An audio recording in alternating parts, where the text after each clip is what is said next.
ഇപ്പം ഇന്നത്തെ വിഷയം നമ്മൾ ഇന്ന് കണ്ടുപിടിക്കുന്ന യാഥാർത്ഥ്യവും രാത്രി കാണുന്ന സ്വപ്നവും തമ്മിലുള്ള വ്യത്യാസം എന്ന്. യാഥാർത്ഥ്യം നമുക്കറിയാം, നമ്മുടെ റിയൽ ലൈഫിൽ എന്തൊക്കെ നടക്കുന്നു. സ്വപ്നം ഓരോ വേണ്ടാത്ത ചിന്തകളായിരിക്കാം, അത്ഭുതകരമായ കാര്യങ്ങളായിരിക്കാം, അല്ലേ? പക്ഷേ നിങ്ങൾ ഇതിന് പലവരും സ്പിരിച്വാലിറ്റിയിൽ പറയുന്നൊരു കാര്യമുണ്ട്, ഇത് മായയുടെ ലോകം, അല്ലേ? നമ്മൾ കാണുന്ന സ്വപ്നമാണ് യഥാർത്ഥം എങ്കിലോ യഥാർത്ഥം സ്വപ്നവും, അതായത് നമ്മളിപ്പോൾ കണ്ടുകൊണ്ടിരിക്കുന്ന അതൊരു സ്വപ്നമാണ് എന്നുള്ളൊരു ഇത് വരുന്നുണ്ട്. അപ്പോൾ പലരും ഇത് സ്പിരിച്വാലിറ്റി വിശ്വസിക്കാത്ത ആളുകൾ പറയുന്നത് അതൊക്കെ പ്രാന്താന്നൊക്കെ പറഞ്ഞ് തള്ളുന്നു. പക്ഷേ എന്തും സംഭവിക്കാം. സ്പിരിച്വാലിറ്റി ഇല്ലെങ്കിൽ അതിൻ്റെ ശക്തി എന്ന് ചോദിച്ചു കഴിഞ്ഞാൽ ഇതൊരു ഭയങ്കര, നമ്മളിപ്പോൾ ദിനോസറുള്ള ലോകം മാറി ഇപ്പം ഇന്നത്തെ ലോകമായി മാറിയില്ലേ, അല്ലേ? എന്തിനു വരുന്നു? എല്ലാം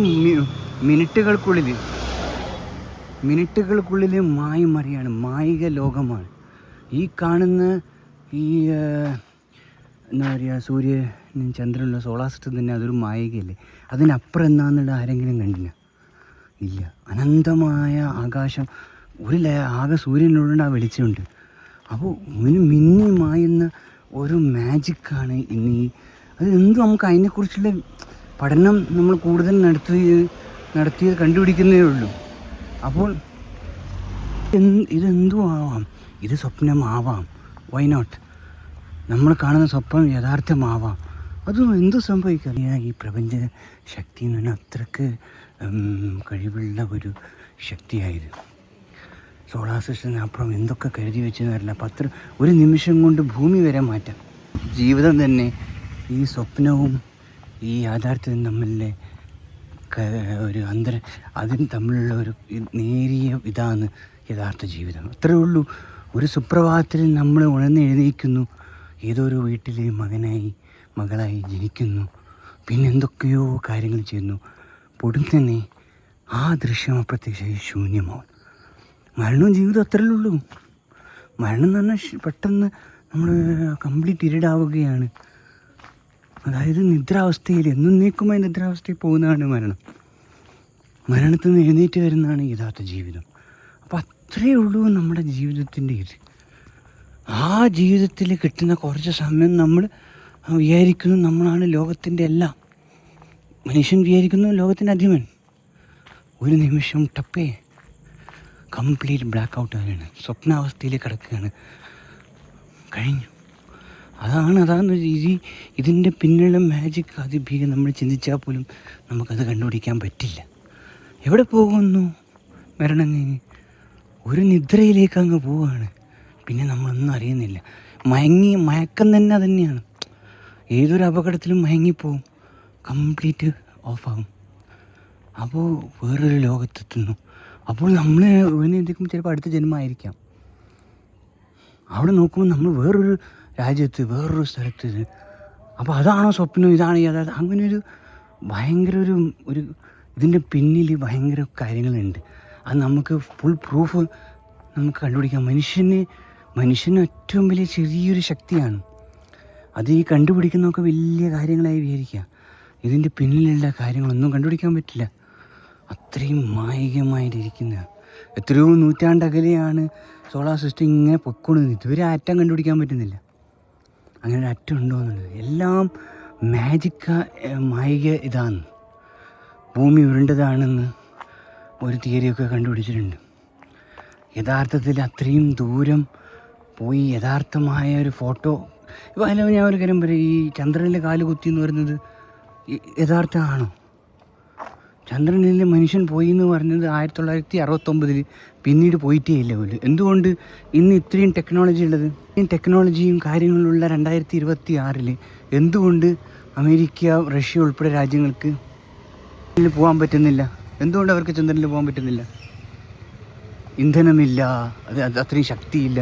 69 പോയ ആൾക്ക് അന്ന് ടെക്നോളജി പോയിട്ട്, കമ്പ്യൂട്ടർ പോയിട്ട് ഒന്നുമില്ല, കാൽക്കുലേറ്റർ വരെ ഉണ്ടോ എന്ന് സംശയമുണ്ട്.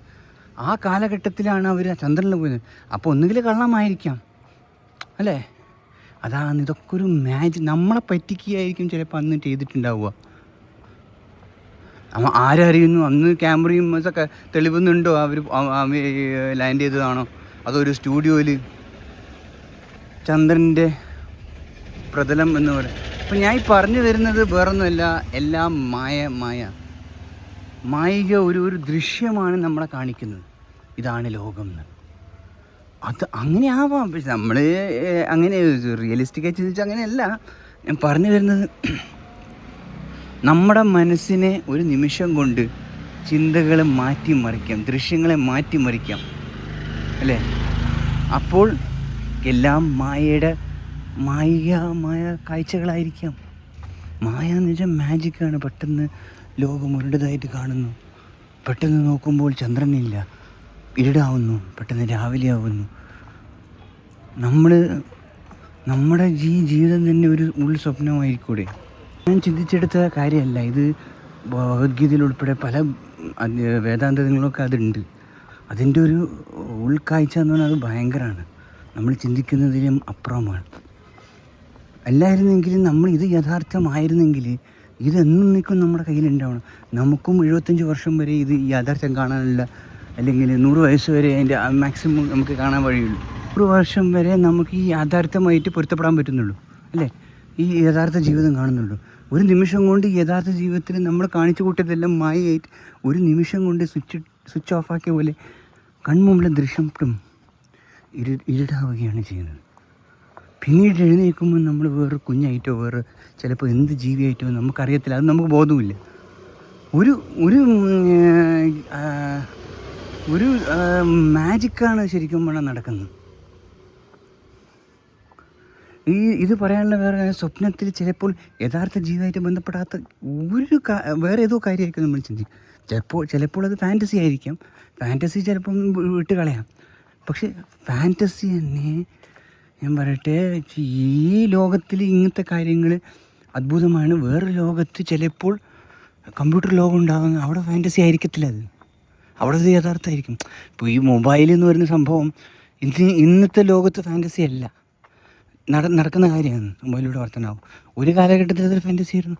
അതുകൊണ്ട് ഇറ്റ് ഈസ് കംപ്ലീറ്റ് ഒരു മാജിക്കാണ് ഇന്നീ കാണുന്ന ലോകവും അതിൻ്റെ കാര്യങ്ങൾ. അതിനാണ് നമ്മൾ ആ സ്വപ്നത്തിൽ ഒരിക്കലും നടക്കാത്ത കാര്യങ്ങൾ നമ്മൾ കാണുന്നു. പെട്ടെന്ന് അതിൻ്റെ അത് നമുക്ക് ചിന്തിക്കാവുന്ന അപ്പുറമാണ്. അതുകൊണ്ട് ഇത് പറഞ്ഞു വരുന്ന വേറൊന്നും കൊണ്ടല്ല, ഇതിലൊന്നും അഹങ്കരിച്ചിട്ടൊന്നും കാര്യമില്ല. ഈ യഥാർത്ഥമൊന്നും നമ്മൾ എപ്പോഴും കാണാൻ പോകുന്നില്ല. എല്ലാം ഒരു മായയാണ്, ഒരു മാജിക്കാണ് ഈ കാണുന്നത്.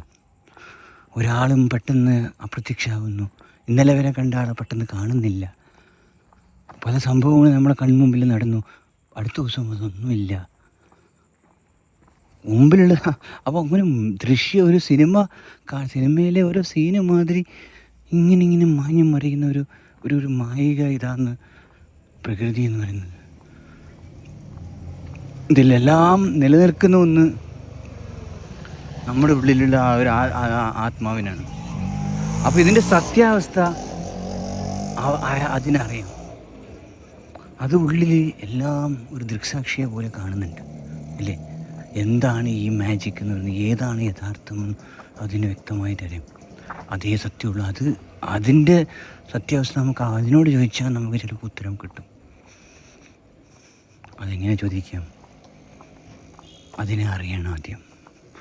ആത്മാവിനെ അറിഞ്ഞ് അതിനോട് സംസാരിക്കുന്ന രീതിയിൽ അത് ഫീൽ ചെയ്ത് കഴിഞ്ഞാൽ നമുക്കെല്ലാത്തിനും ഉത്തരം കിട്ടും. ഈ സംശയങ്ങളെല്ലാം വലിയ പണ്ഡിതന്മാരും ഒക്കെ കണ്ടുപിടിച്ച് കഴിഞ്ഞ ഒരു കാര്യം തന്നെയാണ്.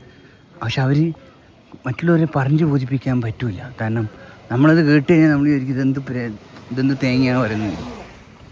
പക്ഷേ അവരാ ഉത്തരം അവരാ ആത്മാവിനെ കണ്ടെത്തി കഴിഞ്ഞു.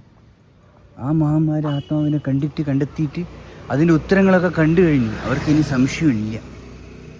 അപ്പോൾ ഇതെന്നാ മായയാണോ മാജിക്കാണോ, എന്നാ ഇത് സ്വപ്നവും യാഥാർത്ഥ്യവും തമ്മിലുള്ളത്, ഇതൊക്കെ അവരറിഞ്ഞു കഴിഞ്ഞു. നമ്മളെപ്പോലത്തെ ആൾക്കാർ അത് അറിഞ്ഞിട്ടില്ല. അതുകൊണ്ടാണ് നമുക്കിപ്പോഴും സംശയമുള്ളത്.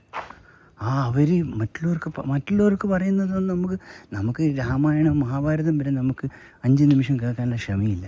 പിന്നെയല്ലേ ഇങ്ങനത്തെ കാര്യങ്ങൾ. നമുക്കത് ഭ്രാന്തായിട്ട് തോന്നും. അതൊക്കെ ഉണ്ട്. അതിൻ്റെ അതൊരു നമുക്ക് എനിക്കിപ്പോൾ ഇൻട്രസ്റ്റ് ഉണ്ട് അതെന്നാന്ന് അറിയാനുള്ളത്. പക്ഷെ അതൊരു വല്ലാത്ത ഇതാണ്. നമ്മുടെ ചിന്തകൾക്ക് അതീതമാണ് അതിൻ്റെ കാര്യങ്ങളുമായൊക്കെ. നമ്മുടെ മനസ്സിന്, നമ്മുടെ മെമ്മറിക്ക് ഇത്ര GB പവറേ ഉള്ളൂ, അതിൻ്റെ അപ്പുറം നമുക്ക് ചിന്തിക്കാൻ പറ്റില്ല. ഇതൊന്നും ചിന്തിക്കണ്ടേ പക്ഷേ ഇത് പറഞ്ഞു തരുന്നതെന്ന് വെച്ചാൽ ഇത് നമുക്ക് മാറ്റാനോ ഇത് അറിഞ്ഞിട്ട് വലിയ കാര്യം ഉണ്ടായിട്ടല്ല. ഇതറിയുമ്പോൾ നമുക്ക് മനസ്സിലാവും നമ്മുടെ ജീവിതം എത്രത്തോളം വലുതാണെന്നാണ്. ഒരു ചെറിയൊരു കാര്യമാണ് ഈ ജീവിതം എന്ന് പറയുന്നത്. 100 വയസ്സിൽ കുറവ് കളിക്കുന്ന ഒരു നാടകം, അത്രയേ ഉള്ളൂ ജീവിതം. അത്രയും അതുകൊണ്ട് അഹങ്കരിച്ചിട്ടൊന്നും കാര്യമില്ല. നമ്മൾ ആ ഒരു കിട്ടിയ സന്ദർഭം നമുക്ക് ആ റോള് ഭംഗിയാക്കുക, ആസ്വദിക്കുക, പോവുക, അല്ലേ? അത് ചെയ്യുക. അതല്ലാതെ നമ്മളിവിടെ രാജാവായി வாழ்ന്നിട്ട് ഈ ഇന്ത്യ മഹാരാജ്യം ഭരിക്കാമെന്നും അങ്ങനത്തെ ചിന്തകൾക്കൊന്നും പ്രസക്തിയില്ല. അഹങ്കരിച്ചിട്ട് കാര്യമില്ല. ഓക്കെ, നമസ്കാരം.